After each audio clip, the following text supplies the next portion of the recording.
Parliament సభ్యురాలుగా ఎన్నిక కాబడినటువంటి పురంధేశ్వరి గారు ఆంధ్ర రాష్ట్రానికి భారతీయ జనతా పార్టీ అధ్యక్షురాలుగా పనిచేశారు. కేంద్రంలో అత్యంత ఇన్ఫ్లుయెన్స్ కలిగి ఉన్నటువంటి నాయకురాలు ఆమె. చంద్రబాబు నాయుడు గారికి అత్యంత సమీప బంధువు. ప్రభుత్వంలో గట్టిగా నిలదీసి పనిచేయించగలిగేటటువంటి శక్తి ఉన్నటువంటి ఆమె. మరో పక్కన కందుల దుర్గేష్ గారు, ఆయన విద్యార్థి దశ రాజకీయాల నుంచి ఏదో ఒక రోజు చట్టసభల్లో అడుగు పెట్టాలి, నేను కూడా శాసనసభ్యుడిగా గెలుపొందాలి అని చెప్పి కలలు కన్నటువంటి ఆయన ఒకేసారి శాసనసభ్యుడే కాకుండా వేళ ఒక క్యాబినెట్ మంత్రి స్థాయికి ఎదిగారు. మీకు బాధ్యత ఉంది. రాజమండ్రి ప్రజల తరపున ఎక్కడో నిడదవోలులో ఎన్నికైనంత మాత్రాన ఇక్కడ కార్మికులతో మీకు సంబంధ బాంధవ్యాలు లేవా, మీకు బాధ్యత లేదా అని చెప్పి నీవేళ అడుగుతూ ఉన్నాం. లేక గోరంట్ల బుచ్చయ్య చౌదరి గారు సీనియర్ నాయకులు 5-6 సార్లు పర్యాయాలు శాసనసభ్యుడిగా గెలుపొందారు.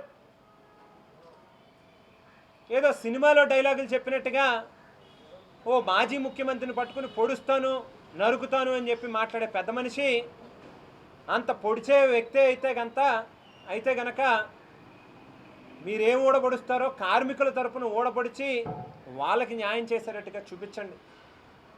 ఆదిరెడ్డి వాసు గారు, మీరు ఎలక్షన్లకు ముందు ఇదే కార్మికుల్ని వాడుకున్నారా లేదా, ఉపయోగించుకున్నారా లేదా, ఆ కార్మికుల ఓట్లు మీరు దండుకున్నారా లేదా?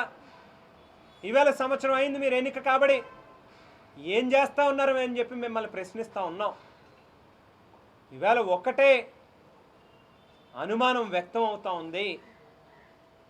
ఎన్నికలకి ముందు మీరు చెప్పినటువంటి మాటల్ని విస్మరిస్తూ ఉన్నారు అని అంటే, కార్మికులకి జరగాల్సినటువంటి న్యాయం చెప్పినటువంటి మాటను మీరు మర్చిపోయారు అని అంటే, కేవలం ఇదే యాజమాన్యంలో ఉన్నటువంటి ఈ సోకాల్డ్ ముఖేష్ జైను, ఈ సోకాల్డ్ ప్రవీణ్ చౌదరి, ఆ జయకృష్ణ అనేటువంటి వాళ్ళందరూ మరోసారి మీతో కూడా కుమ్మక్కయ్యారా, మీకు కూడా ఏదైనా బ్యాగులు సర్దిచ్చారా అనేటువంటి అనుమానాలు ఇవాళ వ్యక్తం అవుతూ ఉన్నాయి.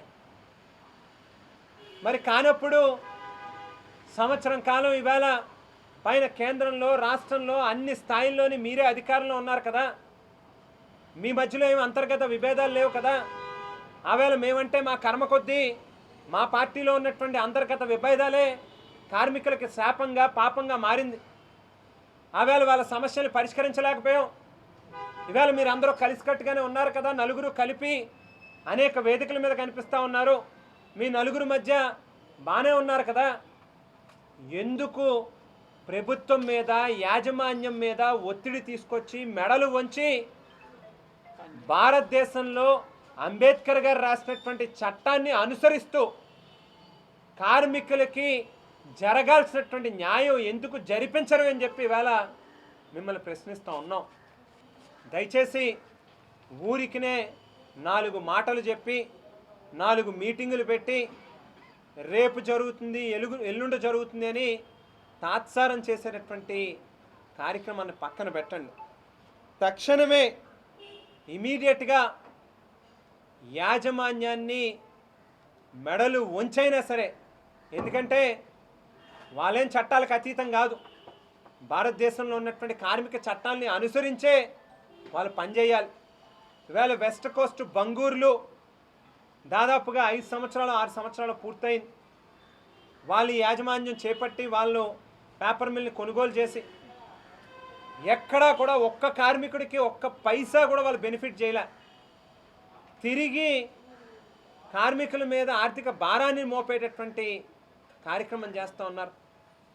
పిల్లల చదువులకి సంబంధించి బస్సులు 10 రూపాయలు ఉంటే ఫీజు వేళ దాన్ని 1500 రూపాయలకి పెంచారు.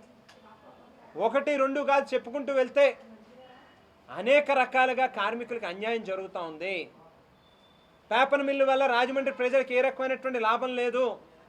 కేవలం కార్మికులను ఉద్దేశించే ఈవేళ రాజమండ్రి ప్రజలు వాళ్ళు కలుషితమైనటువంటి గాలిని, కలుషితమైనటువంటి నీటిని పోనీలే కదా అని చెప్పి యాక్సెప్ట్ చేస్తూ ఉన్నారో దయచేసి ఇమీడియట్గా యాజమాన్యం మీద ఒత్తిడి తీసుకొచ్చి కార్మికులకు జరగాల్సినటువంటి న్యాయాన్ని జరిపించండి అని చెప్పి డిమాండ్ చేస్తూ ఉన్నా.